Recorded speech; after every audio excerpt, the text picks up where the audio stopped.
project. So like I said before, if you're first joining us, thank you so much for tuning in. We're going to be doing an overview of the Quarantine Quilt Project from when it started to, well, right now, because it is open currently at the museum. And so my name is Devin. I'm the Collections Manager and Education Coordinator at the Wisconsin Museum of Quilts and Fiber Arts, also joined by Emily Schlemowitz of also the Wisconsin Museum of Quilts and Fiber Arts, who is the curator here. And we have spent the last 5 days installing this exhibit, and then the previous about 2 months planning and executing the exhibit based on blocks that we received. So the project itself came about in right when the quarantine started, and it was the last 5 minutes of our very first Zoom meeting where we were all in our homes talking about what we could do to keep our communities engaged and create content that would be enjoyable and beneficial to our communities. And at that point, I said, what if we did a quarantine quilt? And that pretty much started it. So in that meeting, we picked the size and we picked the content, and immediately afterwards, I put it on my Facebook and had people asking me questions, and then it went on our Facebooks, and I realized I'm very bad at math. And so we had to do some quick changing based on the size. And then the project is as we have it now. So in the middle of June, the exhibition that was supposed to be put on got changed due to the coronavirus. So we had to figure out what we were going to put in its place. And what we decided to put in the place was the quarantine quilts. And so myself, Emily, and Melissa, with a very dedicated, incredible group of volunteers, really got to working, and in about a month and a half, they put together the exhibit that we have now. So it's pretty phenomenal. Should I advance? Yes, please. I think you'll see some pictures now of some of the processes. So we were in the Cedarburg newspaper. That was our first press for the exhibit, and then after that it just kind of exploded. So once it was on Facebook, within a day we had over 1,000 views, and then I think we're at about 70,000 views now for that first initial post of the quarantine quilt. And we do still have blocks coming in, so if you are still interested in putting out blocks, definitely you can send them our way. Forward on to the next slide. So the stats, what have we got? Where did we get them? All that good stuff. So based on my calculations this morning, we have 507 blocks, give or take a few, because like I said, sometimes I'm bad at math. And out of that, we have 27 quilts, and we still have some blocks that are not put into quilts yet. So we could have more than that. The quilts themselves range from 1 block to 49 blocks is our biggest quilt. And those quilts were completed by 17 individuals in that just about a 1 month period of time. And you can see some of our intake processes. So Devin would get the mail and then immediately put it in our refrigerator, and then open it, freezer, sorry, and then open it about a week later. Is that true? Yes. So it's harder because of the quarantine, so it's kind of fun to think about it not happening because we didn't have a quarantine, but also the fact that it would have been easier had we not had a quarantine, because we had to figure out a way to get our mail. Each of us were alternating days during the first month of quarantine who could be in the office at a time to make sure that we were all safe and adhering to the CDC guidelines. So each day of the week, we'd have one person on Monday, one person on Wednesday, and one person on Friday. And on those days, we had to go check the mail and then go to the post office. And the Cedarburg post office was holding our mail for us there. So we would have to go and pick up those blocks. And then once we got them, the first thing we did was we would put them in the freezer. And the reason we would put them in the freezer was to kill any pests that they were coming with. The freezer itself doesn't kill the coronavirus. So that wasn't why we were putting them in the freezer. It was just the blocks were coming from all over. They had traveled. And so we wanted to make sure that our museum collection space was safe and pest-free. It's part of what we do with every quilt that comes in. They go in the freezer for a week, and then they usually come out for a couple of days to force a hatching cycle of any pests that could be in there, and then they go back in the freezer. But in this case, we just froze them right away. And then because the coronavirus can last on surfaces for a few days, they were left out, and then they were worked with. So that was why we did the whole freezer cycle. And then after that, it became a process of myself and Kay Schrader, who was the most phenomenal working partner, along with a couple other people to help document all of these blocks. Kay worked so much, she put in at least 60 hours working on just documenting those blocks. And without her, this exhibit would not have been possible in many capacities. So Kay, I love you forever.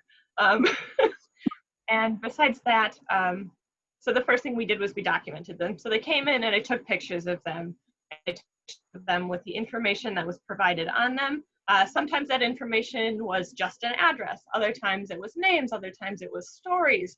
And I like to talk about how, because I was in one day a week, usually on Wednesdays. And so when I would open those, oftentimes the different stories would bring me to tears, whether it was just telling us how much they enjoyed the project or something that was going on in their lives or just sending us love. It was a very emotional process just to open up all the mail every week.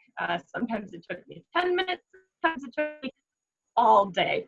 So we would open them, record the information, and then I would take pictures of those. And then those pictures were then uploaded online, which eventually became a very long process because we went from getting 5 blocks in a week to 20 blocks a week, to 50 blocks in a week, to 100 blocks in a week, and then it kind of tapered down after that. But when we started getting more and more blocks, the process took a lot longer. So we haven't yet gotten all of the blocks up online because we had to divert our attention from putting all of the blocks online to making quilts and making the exhibit itself happen. And there you can see a picture of Kay. Kay working on the quilt that her and Grace created.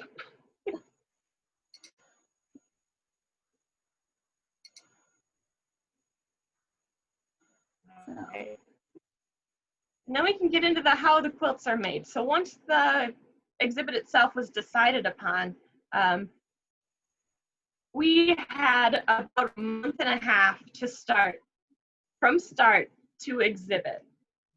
And so Kay and I were talking, and Kay found Ellie Dalia, and the two of them went crazy. They found volunteers, they found equipment, they found everything that we needed to be able to get this done. And also without Ellie's help, this would not have happened. So they came in and they started kitting the blocks. And one of the first people who reached out to us was Linda Marcus. Emily, would you like to talk about that interaction? Yeah, so Linda was really inspired by the project, and I think almost immediately had thought of making a mask, a large scale mask, using the quilt blocks. And so that's what you see on the right. She took 49 blocks, so that's our largest quilt, and she asked her friends who are doctors to give her their old scrubs, and that's how she created the pieces that made the mask. So it's a really incredible project. I think I can share this tidbit. She also used the front hood of her car to sort of diagram the armature that the mask would go on. So she really was really ingenious and resourceful, and I think that's really, characteristic of everyone that was involved in this project. So it's really neat to see it fully installed now. So once Linda came in and chose her blocks, Ellie was really chomping at the bit for me to let her at those blocks, because what Ellie and Kay decided is that they were going to kit them based on color. So originally the idea that Emily and I had, being non-quilt makers, was that we would kit them by type. So like standard blocks, log cabin blocks, coronavirus blocks, things like that. But Ellie is a designer, and so she came in and was like, I have done this before, and was just phenomenal. She got her group of women and they all kitted the blocks based on color, based on theme, and then brought us back these 26 quilts, and they're just phenomenal. So yeah. Yeah. So now we can get into the blocks, unless anyone has any questions about how we made them. That group of volunteers they legitimately saved our lives for this exhibit. I think the fastest one that got done was like 3 days, and they brought it back to us and we were like, oh my gosh, this is the most beautiful thing I've ever seen. So all of them went out as just blocks in a stack that Kay had recorded the numbers on, because each block is an individual number to keep it. I'm a collections manager, so that data is all very, very important, who they came from, what their story is, and that's what makes this project special, is that story, all of those individual blocks and that shared experience. So once they went out and they came back, then I had to make this huge data spreadsheet, which I think Emily has also worked in and probably thinks I'm insane with how much information is there. But that then was able to correlate to those different quilts. So now we can talk about some of the fun themes. That was the original impetus for how we thought about organizing the quilts, but I think it is much more successful doing the color scheme, because it also incorporates all those different ideas, which are throughout the whole exhibit. So the first and foremost, I think, of the different block types would be the coronavirus, aka COVID-19, or the Rona, or whatever you would like to call it. So the photos of the virus itself tended to individuals to create artistically. We received many blocks that were shaped like the virus itself, in the black and red and that lime green color scheme, very much exemplified by Mary Beth's piece here.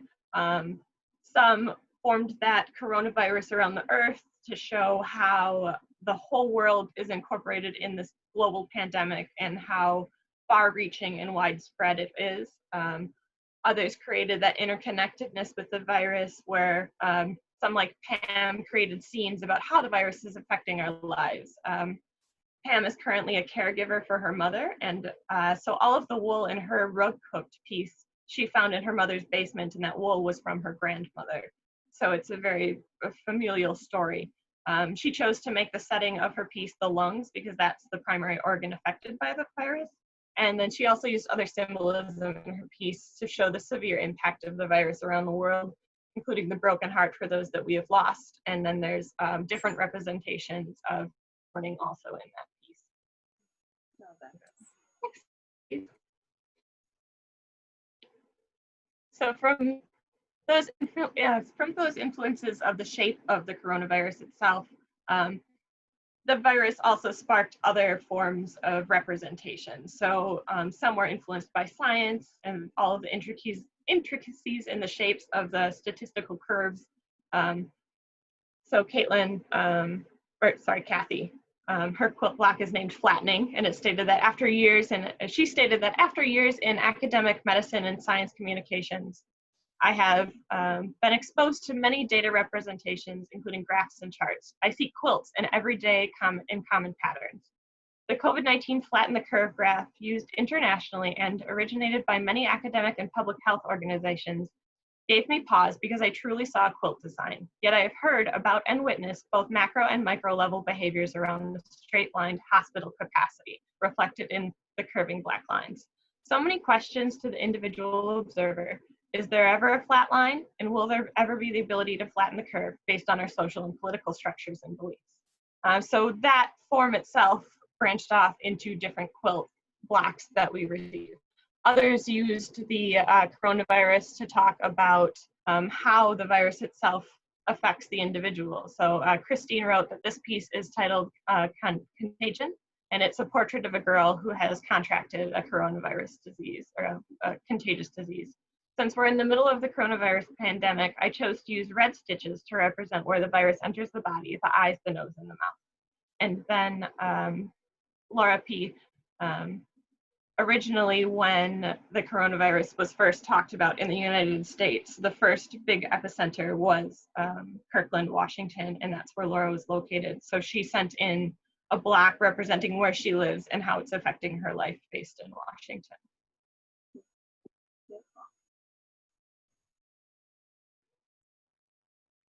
And then, of course, we have the man, the myth, the legend. So we had a couple of Blacks that represented him in our in the Blacks that we received. So besides talking about the coronavirus itself, a lot of things we're looking for helpers. So whether it's like Darcy, who made a Black from scraps, we received so many that there's stories where I made masks, or I was part of a guild that was making masks, or a group that was making masks, or I made them to support my friends or my family or myself or the world in general. They used those scraps afterwards to then make a Black that represented what they were doing and how they were helping during this time. And then others like Marjorie wrote, while sheltering in place, I watched Tom Hanks's portrayal of Mr. Rogers. His kindness, empathy, and patience made me reflect on my own life and how I can strive to be better. I've been so impressed at how so many people have stepped up to help others. Sewers, healthcare workers, police, firemen, essential workers. There are so many that I could not include them all in my Black. These are all heroes. And then Laura M. talked about looking for the helpers also, that same quote from Mr. Rogers. So he said that during tumultuous times, the words of Mr. Rogers always bring me comfort. When I was a boy, he said, I would see scary things in the news. My mother would say to me, look for the helpers. You will always find people who are helping. Those are wonderful. So another theme that we saw was a lot of families contributed Blacks, and we had quite a few kid Blacks, which are really delightful. We have a sibling pair, Amelia and Claire, who worked on Blacks together. And then you saw a lot of grandmothers who were working with their grandchildren on Blacks. So this is Grandma Koss and Emma. And Emma drew her family, her mom, dad, and her baby, and a baby.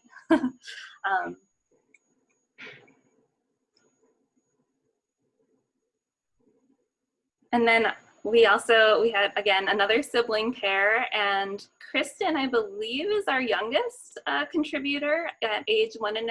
At least that was the youngest that provided an age. And she and her brother did footprints and handprints on the Blacks to make a tractor and the butterfly, which is just very, very sweet. I think my favorite part about hanging this exhibit was when your son came in, Emily, and he was just very excited about the tractor. He turned to me and he was like, tractor, and it was so cute. Yes, he is big into tractors right now. And farm animals. And then Sue, my Black represents the grounding my family provided me during the heart of the pandemic. So much was being thrown at us daily that my head would swirl with thoughts. Coming back to family, even though we couldn't physically be together, grounded me. They gave me love, they gave me hope. And I think this image is definitely one that we can all recognize, of trying to be close to our families, yet, you know, maintaining a distance. So.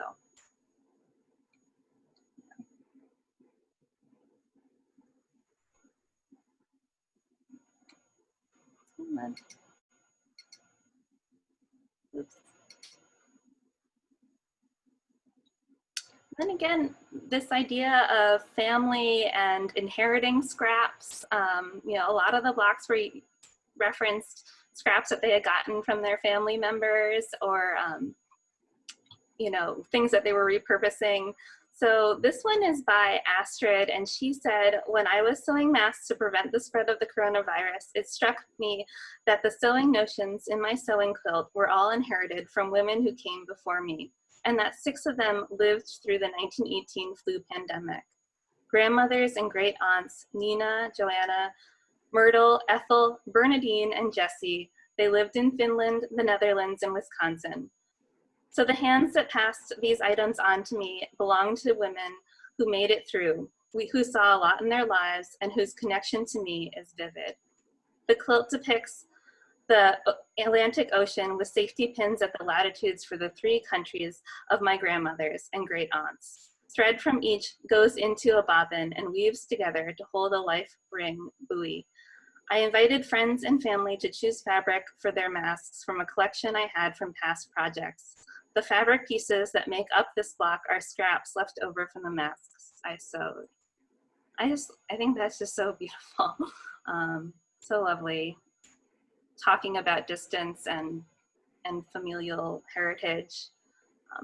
And then again, these blocks were made out of scraps that Janelle and Deanna made for their family. Matt. So,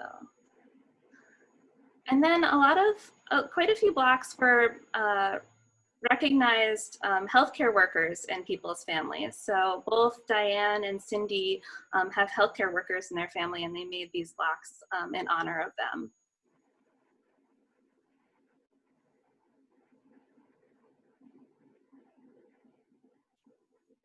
Another common theme that we received in blocks was about remembrance of someone, a loved one who had passed, not necessarily due to coronavirus.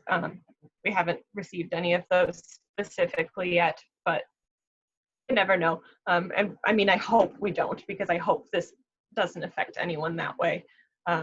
But Cindy S. is the fabric belonged to her mother, so very similar to the last couple of blocks. This fabric belonged to her mother, Charlotte, who passed in June of 2019. And there's this history for quilters of kind of inheriting stashes or inheriting pieces of someone in your family who is a quilter or a sewer or a craft person, and then using those pieces to continue that family tradition. And it's a wonderful, beautiful tradition, I think, that is continued and is told in stories of women's work in art. And then Christy wrote, "A butterfly is a sign of new life." This handkerchief was Christy's great aunt, Elizabeth's, who passed in 2005 at 96 years old. Christy inherited her handkerchief collection, and then the quote that inspired this was, "Perhaps the butterflies, let me try that again. Perhaps butterflies that you can go through a great deal of hardness and still become something beautiful." I should have wrote that bigger. It was a little hard to read.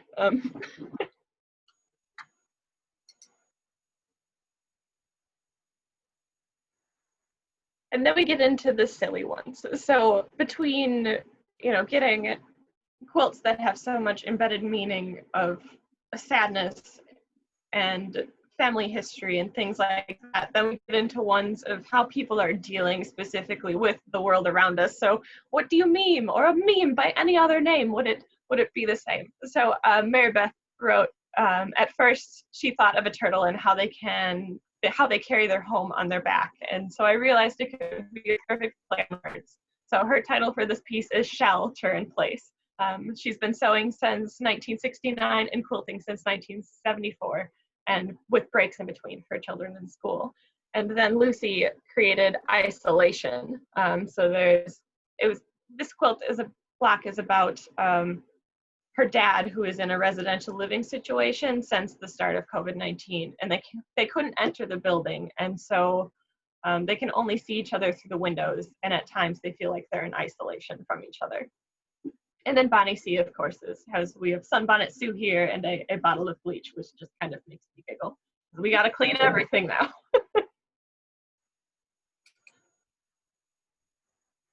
And then I think one of my favorite things is just the humor that's inherent in most rug hookers pieces. I mean, they have beautiful other pieces, but the rug hookers have this playfulness of them where they create lots of humor in their pieces, and so stay upbeat with a picture of a beat, and that just really makes me giggle. And then we got this one from Betty Nimmer, and it's called Corona Hair, and I'm sure many of us can relate to that in some way, shape, or form. So she wrote, "A challenge that many of us have encountered during the quarantine. After going more than 4 months without a haircut, I was literally ready to pull my hair out or shave my head. Instead, I opted for hair clips and headbands. Since corona comes from the Latin word for crown, I felt it was only fitting to adorn the corona hair with a crown. This was my whimsy art block, and I had lots of fun creating it. Coincidentally, I came from the WMQFA room a couple of years ago. And then Marlene, along with a couple other people, did the toilet. We had a couple toilet paper rolls, which always made me giggle when I opened them. And so she titled it Toilet Paper 2020. I thought a roll of toilet paper was representative of the pandemonium of the start of the pandemic and quarantine in the USA. There was so much concern over running out of it that people hoarded it and created a shortage. We all need to stay calm and take things one day at a time.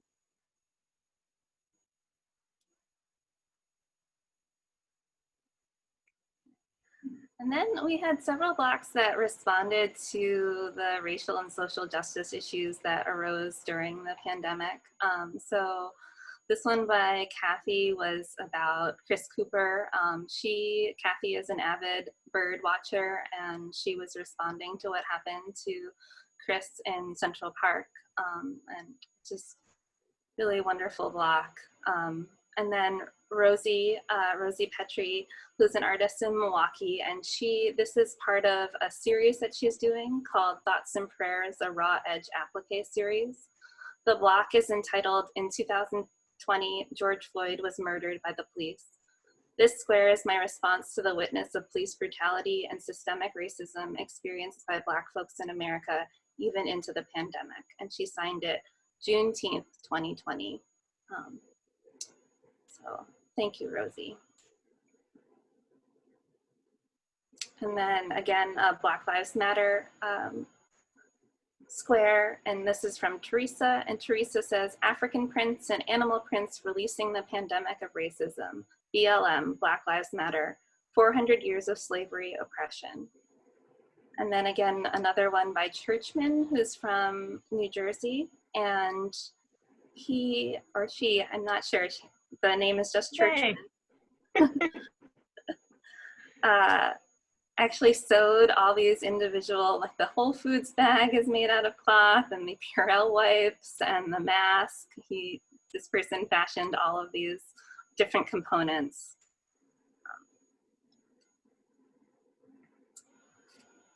And then a block from Kalia. Kalia spoke about being an ally, a Black Lives Matter ally. And she said, main background is made of pieces from the main mask pattern I've been using. The Black Lives Matter movement has been at the forefront for me as a white ally, always asking myself if I could be doing more or better to help out. The rainbow stitching calls to the heartbreak of a silent Pride Month, as well as the anniversary of the Pulse shooting falling in quarantine. And then again, Robert from Illinois, he was inspired by, I guess, the Canadian flag. They switched out the maple leaf and put in a symbol of home. And so that was really inspirational for him. And again, he's thinking about Black Lives Matter and Pride Month. Thank you.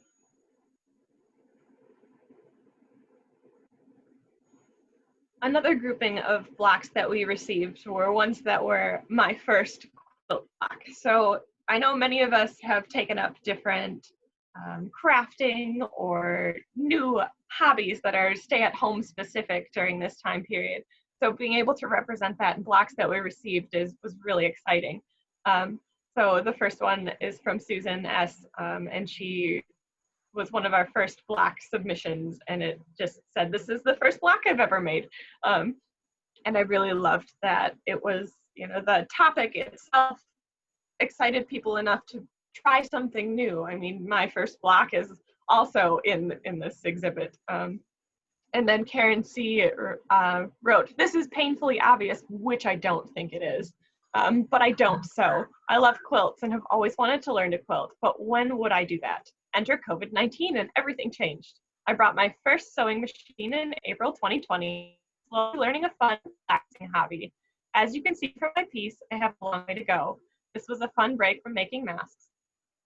Thank you for that. P.S. Before April, the only thread I owned was in one of those tiny travel button repair kits. I have never used it. Now I own metallic threads. So I don't know about you guys, but that doesn't seem like a first-time block maker to me. Not at all. I love that one.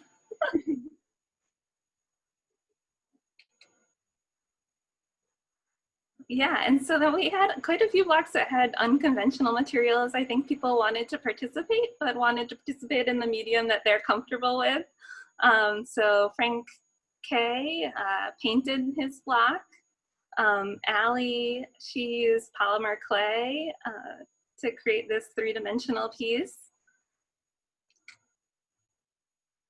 Katie, this is a beautiful felt piece with twigs and looks like a seed pod. And then Bailey did a weaving using gloves, like plastic gloves that you'd use for cleaning, which is just so cool. Just such a good idea. At first I thought it was balloons, and then the closer we looked at it, I think Kay exclaimed, "Oh, they're rubber gloves!" And it was just like, we were all really excited. I mean, it is the first woven piece, first and only woven piece we got. So if you're a weaver, feel free to send us something else. But yeah, it was really exciting to find that material used in this weaving.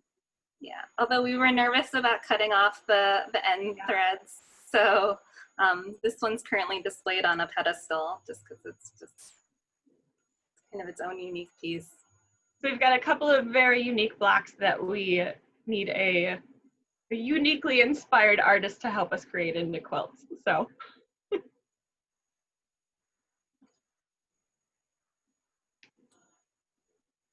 And then, blowing my mind, we got international blocks from a project that I thought we would reach our members and we'd get maybe 35 blocks and have one little quilt that hung out in the entryway for a while, to having 27 quilts and reaching at least 6 different localities around the world besides the United States is pretty phenomenal. So we have Linda N. from Israel, Anna from Norway, Erin Marie from London,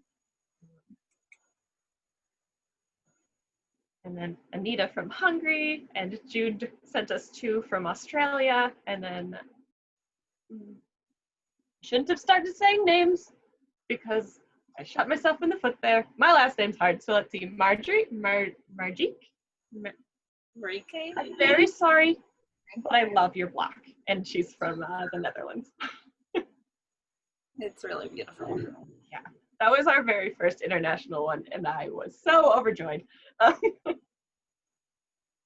And the 2 from Australia, they took us over 2 months to arrive. So that was, yeah, thanks, Melissa. We got them late, and we were like, oh no. But we still had some orphan blocks.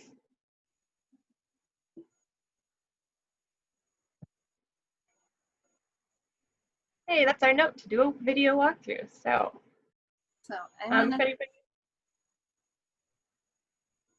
yes, this is being recorded, and yes, it will be posted somewhere.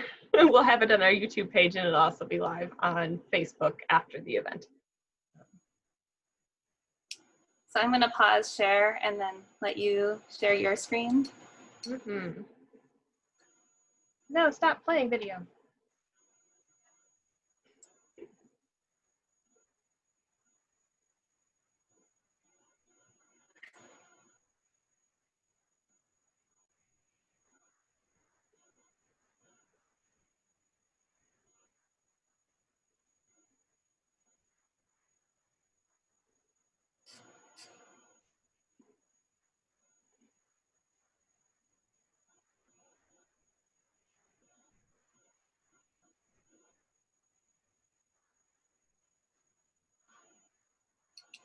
Are you unsharing? I've unshared, I think.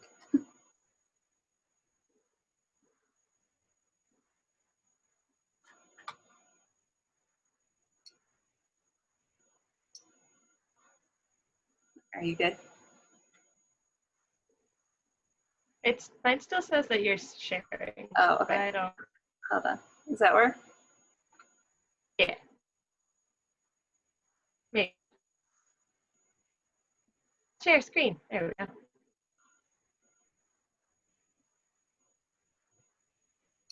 Haha. You got it now? That looks good to me.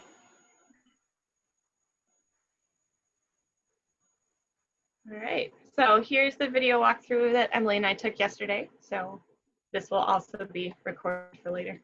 Hopefully this works.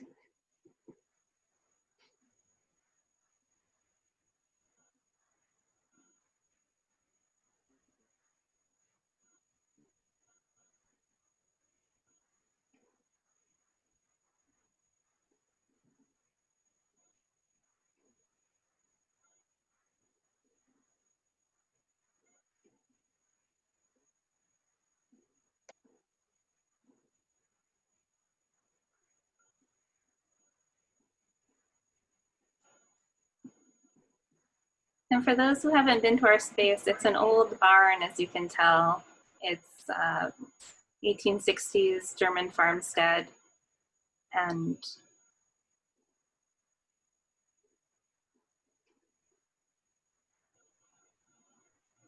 It's a very unique space. it's a very unique space, yeah.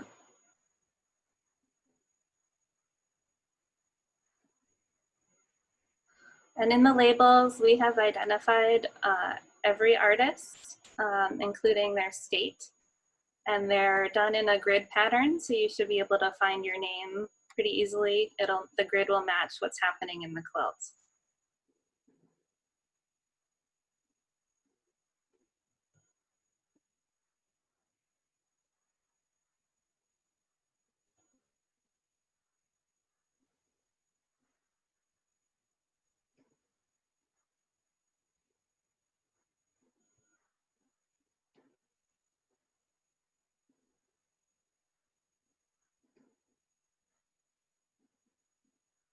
That one has a lot of kids blocks in it. Some of the marker-based ones are very light colored ones don't show up. Like the one in the center top of this piece is all paper pieced in like white or off-white muslin, and it is very, very intricate and beautiful.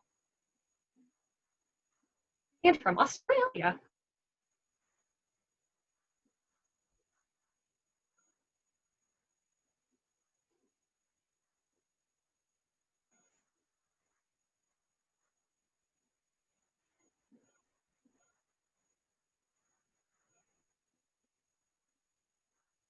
The feat of engineering, both in how Linda created it with the armatures and how I hung it with a fishing line. Or what do you call it, Emily? That makes it sound fancy. Oh, monofilament.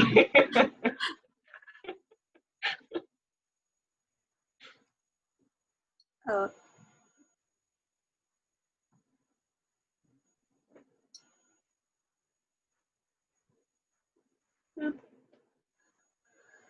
Devin, do you want to tell the group about the different groups that submitted? Because we did have quite a few school groups and brownie. I don't think I can actually name them, but this one is a brownie or a Girl Scout troop. I don't remember of what variety. But then we do have two different high schools, one from Cedarburg and one from Minnesota, question mark? Yes, yeah. And then we have a quilt guild, and they all made two sets of blocks. So they made one set of blocks that they kept, and then they made identical blocks that they sent to us for this project. So that was really cool too. And then we did have a case of ephemera, so we used some of the notes that were sent along with us. We had a really cool box that doesn't fit anywhere nicely. It was covered in stamps. It's one of my favorite things. Yeah, where was that one from? I forget. I think I was pretty local, but I just loved that as a way to sell safe instead of going to the post office and having to go in there. They just used all of the stamps that they had and put a whole bunch of them on there to get the right amount of money to ship it to us. So this one is from Cedarburg High School, and they made it a class project. And then the one around the corner is not this one, different corner.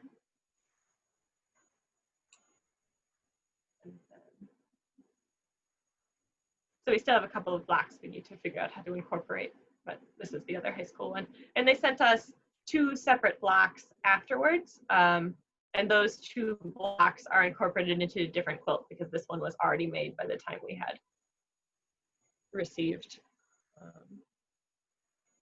last blocks. So we got a couple of questions through that.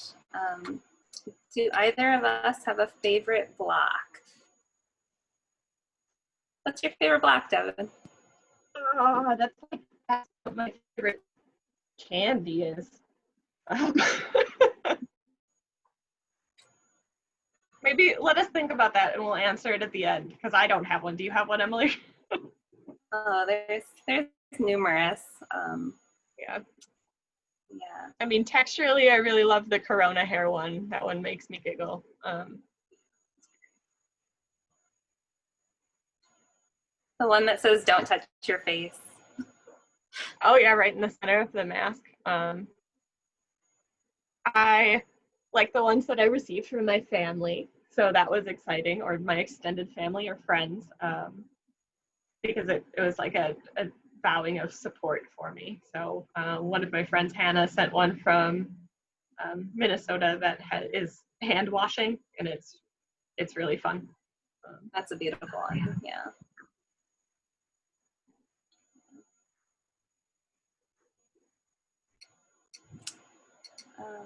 So I'm going to share my screen again. Is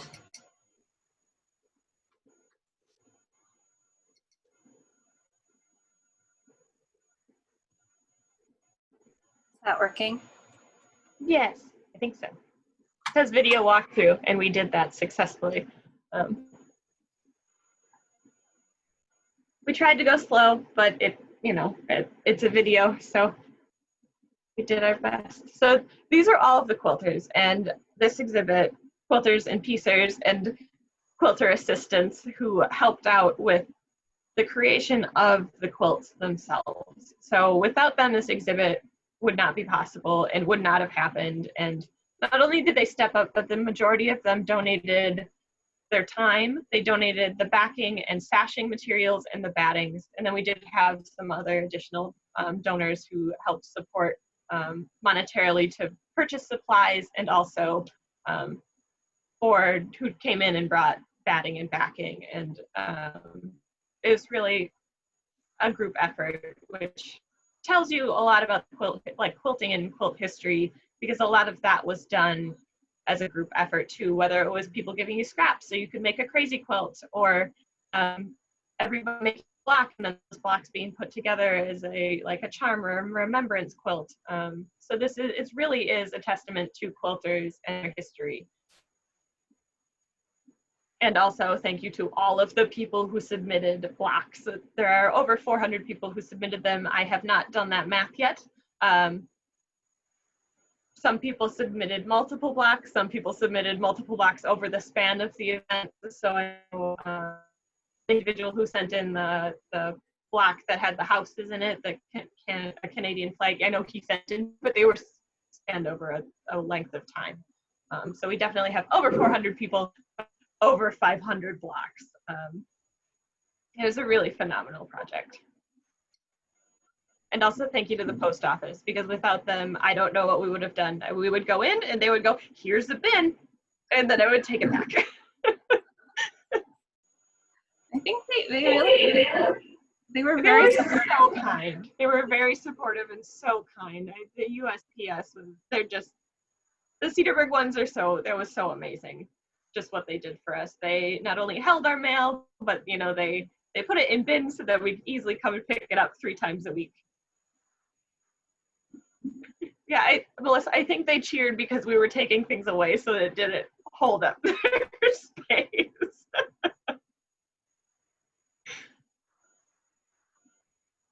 Well,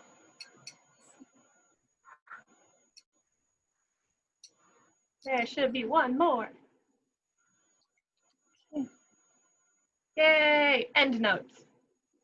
Emily, I was going to have you put in the end date, and I forgot to ask you to put in the end date, so the slide was useless.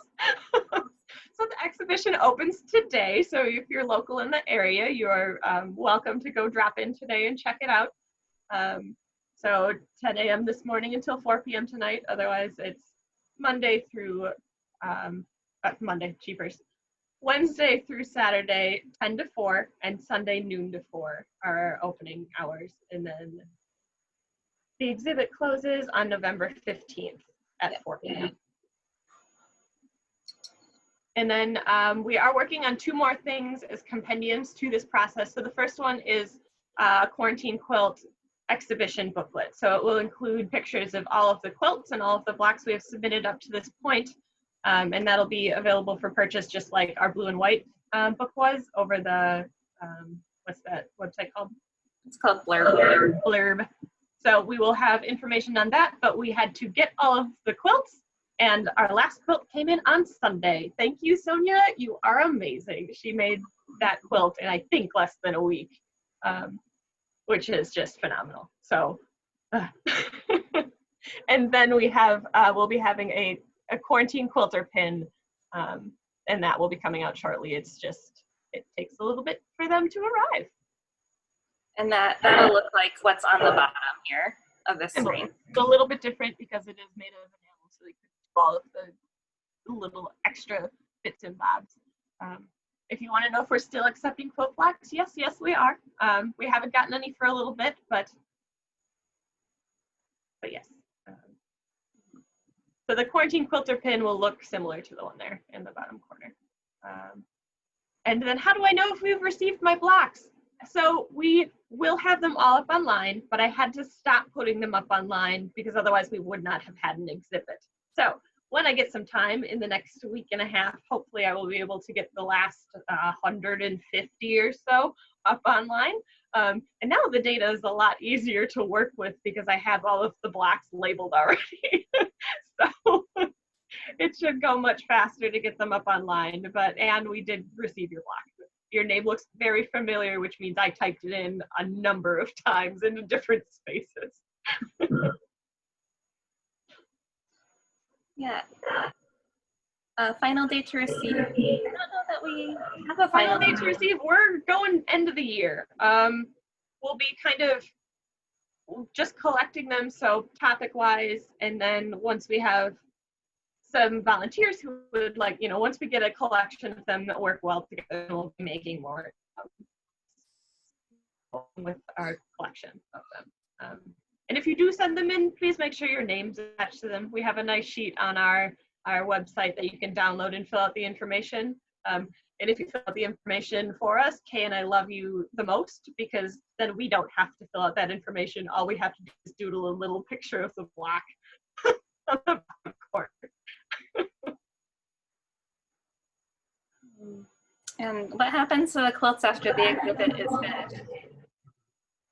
So those quilts are now part of our permanent collection. They've all been given individual accession numbers, so they will be part of the museum's permanent collection for the future. But this whole exhibit we will be making available for rental for other facilities. So if there are other spaces that would like to rent it or tour this exhibit, it is available to do so. They can reach out to us at either Emily or myself, I suppose. So collection or curator at WI Quilt Museum or education at wiquiltmuseum.com. And we can hook you up.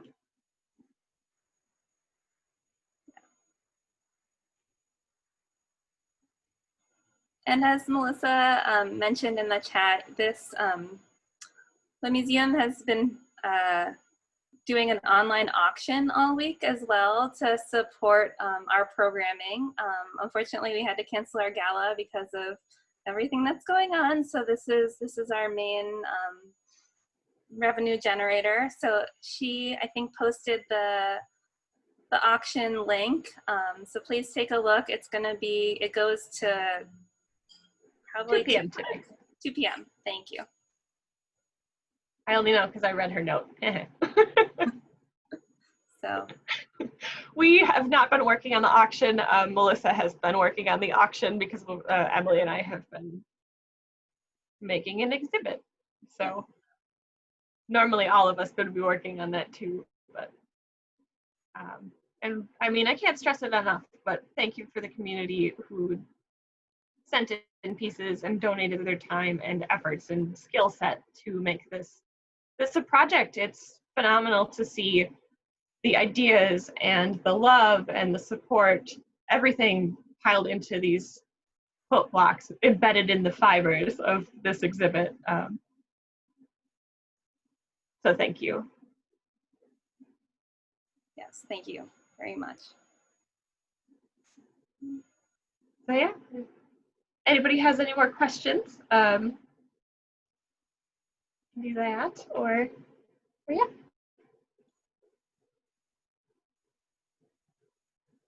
Okay, thank you so much. We'll stick around a little bit and just answer questions if you want. Oh, we're getting some nice comments. The quilts are wonderful. Thank you, thank you. The auction is a great idea. I hope you do it again. Thank you. Thanks again. Thank you to everyone for all your hard work to put these quilts together.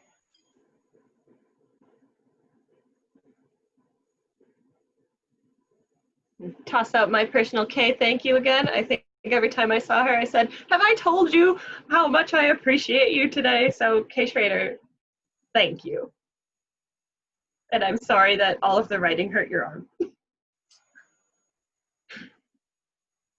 Fabulous job by all creating this exhibit. Well done. Do we need acid-free boxes, Devin? I mean, anyone can donate at any point to support the collections or the museum in general. These will take probably at least 13 boxes to house for the rest of time. So we do have I think we still have the quarantine quilt up on our website. So if you want to donate specifically to support that project, you can go to our website on the classes and donate money there to help support us, because I think we'll still probably be making more quilts in the future based around this project. So if there are things that you want to continue sending in, feel free to do so. Someone was wondering if we could show the walkthrough again, potentially. Yes, definitely. So that means I need to stop share. And I need to find it. I'm just kidding. It's right here. No, don't play yet.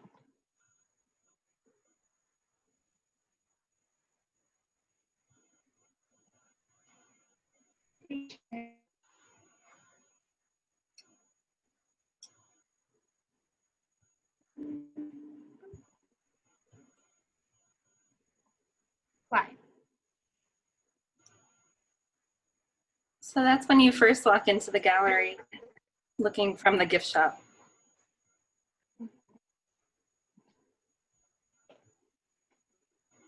And my is to make a giant binder that has everyone's name. So if you know you have a friend who submitted and you don't know what their block looks like, you could say, I'm asking for Susie Smith. And then we could hopefully look her up and tell you what quilt we're in. That's a good idea.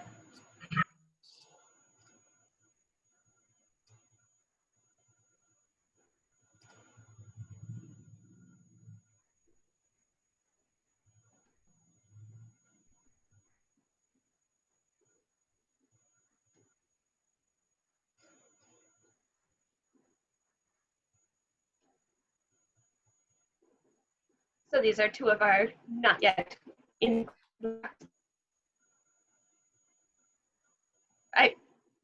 My favorite one, I think, might be the sheepies, the beaded sheeps.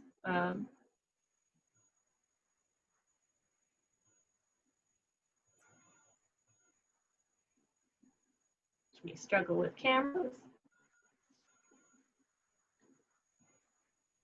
There are also lots of other themes that we didn't really touch on here, but you know, there's the theme of hope. So many different blocks include just the words hope or love or peace or something along those lines that are in them. So we got lots of hearts. We got lots of messages of being positive, whether it was thinking about things in the future, like Christmas or spring and blossoms and growth and butterflies and stuff like that. That symbol of hope in the world. Like I think that one of the top left corners says hope in the center of the little daisies. There are quite a few sunrises thinking of a new day, a new horizon. Lots of log cabin blocks that have something to do with being cooped up, stuck inside in a cabin, or just, you know, you feel like you're place. Lots of 9 patches. I love me those 9 patches.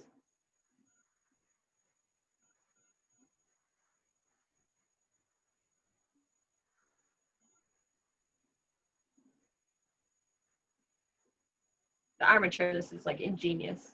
She's got like 4 different, 5 different curved pieces that go into this to make it dimensional.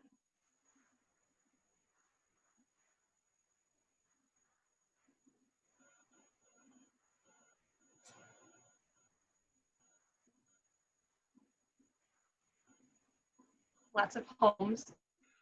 Mm-hmm.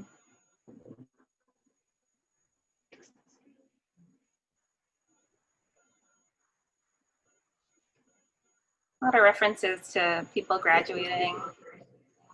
Yeah, I'll take that one back. Mine's the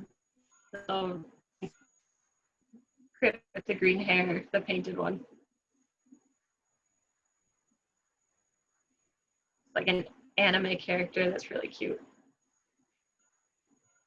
We're gonna see something else, and I'm gonna be like, no, it's this one. Toilet paper rolls.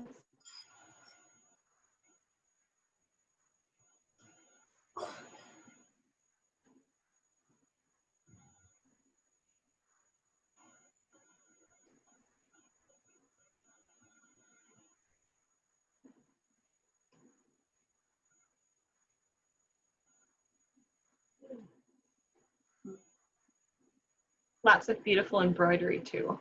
Yeah. Raj is doing a big project right now with masks and writing quotes on those masks. So it's very fiber based. And while she was working on that, she made that other block for us.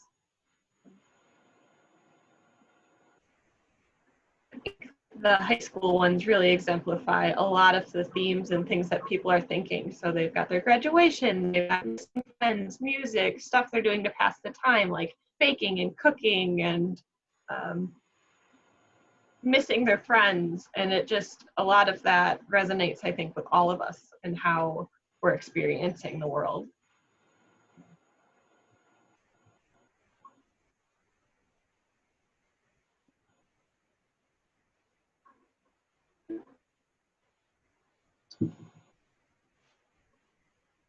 Yay.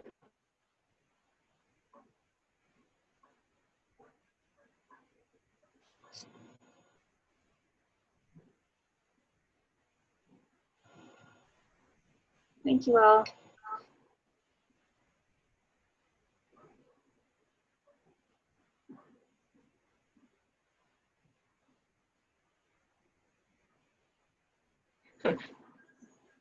We would love to tour the exhibit if anybody wants to tour it.